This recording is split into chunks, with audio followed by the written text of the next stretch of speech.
Bismillahirrahmanirrahim. Assalamualaikum warahmatullahi wabarakatuh.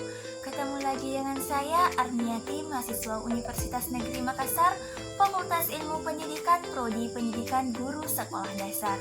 Nah, kali ini saya akan menjelaskan mengenai review pada pertemuan 3 dan 4 serta 5 dalam mata kuliah evaluasi pembelajaran mengenai teknik asesmen, tingkat kesukaran daya beda dan distraktor, kemudian validitas dan reabilitas.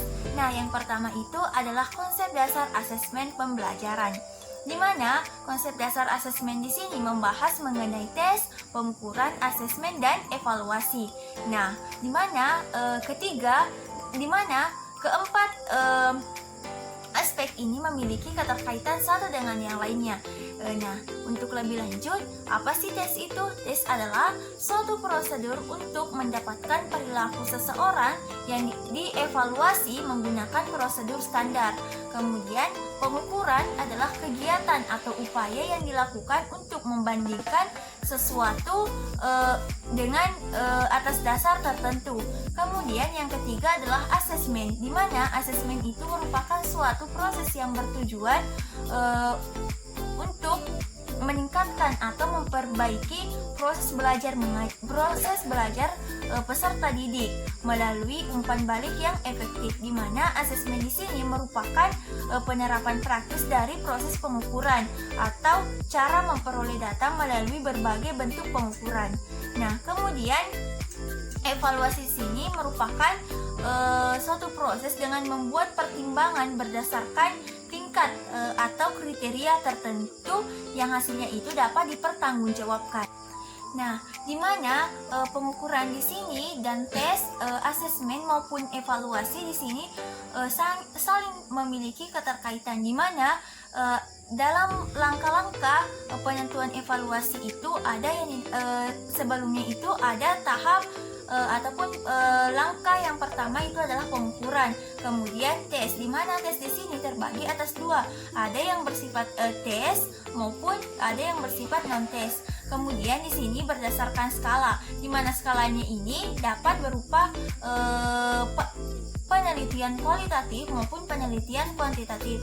Kemudian lahirlah asesmen, kemudian evaluasi, di mana pengukuran di sini terbagi atas terbagi atas 4, di mana ada yang dinamakan pengukuran skala nominal, di mana skala nominal di sini mengklasifikasikan orang atau benda berdasarkan kategori kelas maupun kelompok. Misalnya itu kelompok biasanya yang paling sering digunakan adalah jenis kelamin laki-laki dan perempuan. Kemudian yang kedua adalah skala ordinal, di mana skala di sini menentukan perangkat ataupun objek sesuai dengan jumlah karakteristik yang telah ditentukan. Kemudian skala interval, di mana skala interval di sini merangking objek yang sama terhadap sama dengan skala ordinal. Namun pada skala di sini yakni berdasarkan unsur yang sama. Kemudian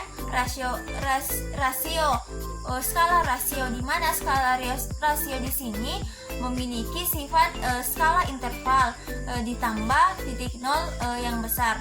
Kemudian dalam menentukan distribusi skor di sini ada beberapa pengukuran yang dilakukan atau pengukuran tendensi, di mana ada langkahnya itu ada mean, median, modus, kemudian rank, di mana rank di sini merupakan rentang atau jarak antara skala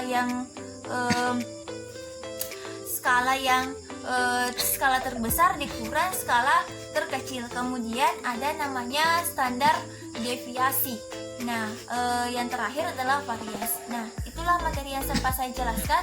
Lebih dan kurangnya mohon dimaafkan. Wassalamualaikum warahmatullahi wabarakatuh.